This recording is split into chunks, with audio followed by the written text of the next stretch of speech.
आपल्या गाठीशी पूर्वपुण्याई होती, म्हणूनच मनुष्य जन्म लाभला आणि हातून श्री स्वामीचे चरित्र लिखाण घडत आहे, याविषयी कृतज्ञता व्यक्त करून ग्रंथकार पुढील कथाभागास प्रारंभ करीत आहे.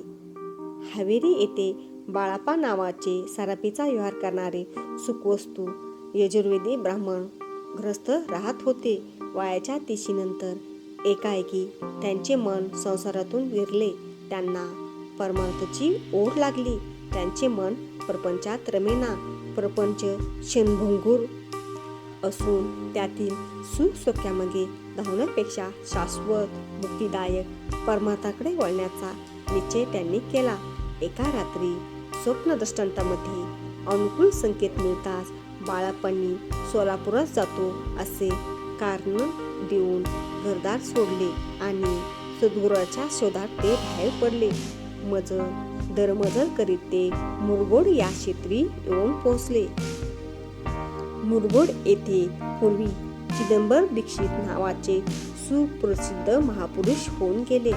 त्यांचा पूर्वपरिचय करून देताना ग्रंथकार सांगतात की मुरगोड हे येथे मल्हार दीक्षित नावाचे वेदशास्त्रात पारंगत असे ईश्वरभक्त ब्राह्मण गृहस्थ राहत होते. पोटी संतती नाही म्हणून उदास झालेल्या मल्हार दीक्षितांनी श्री शंकराचे 12 वर्ष तप केले. तेव्हा त्यांना शिवप्रसादामुळे पुत्ररत्न प्राप्त झाले. साक्षात श्री शंकर मल्हार पत्नीच्या पोटी जन्म घेते झाले. या बालकाने अवघ्या 8व्या वर्षी मातीच्या हत्तीला जिवंत करून आपले देयत्व सिद्ध केले. त्यांच्याशी दुर्व्यवहार करणाऱ्या रावबाजी पेशव्यांचे राज्य लयाला गेले.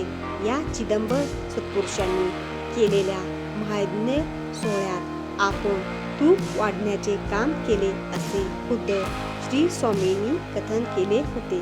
अशा या पावन पुण्यशील मुरगोड क्षेत्रातील चिदंबर दीक्षितांच्या भूमीत बाळाप्पा दाखल झाले. धन्यवाद.